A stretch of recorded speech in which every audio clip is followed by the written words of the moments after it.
অনুশীলনে শুরু থেকে সাবলীল ব্যাটিং করছিলেন সৌম্য সরকার। হঠাৎই মৃত্যুঞ্জয় চৌধুরীর একটি বাউন্সার আঘাত করল তার হাতে।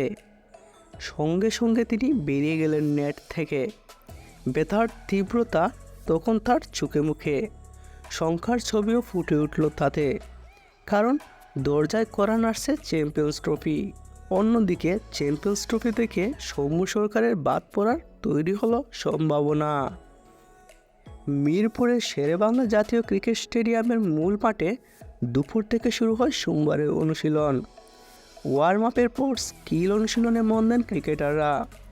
নেট সেশনে সৌম্যের আঙ্গুলে লাগে মৃত্যুঞ্জয়ের বাউন্সার। ব্যথার তীব্রতার সঙ্গে সঙ্গে নেট থেকে বেরিয়ে যান বামহাতি এই ব্যাটসম্যান।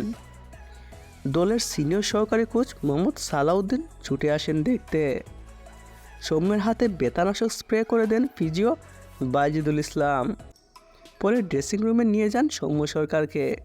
বিসিবির চিকিৎসা বিভাগের সূত্রে অবশ্য জানা গেছে, সৌম্য সরকারের আঙ্গুলের চোট গুরুতর নয়, তবে সতর্কতার অংশ হিসেবে স্ক্যান করাতে হবে।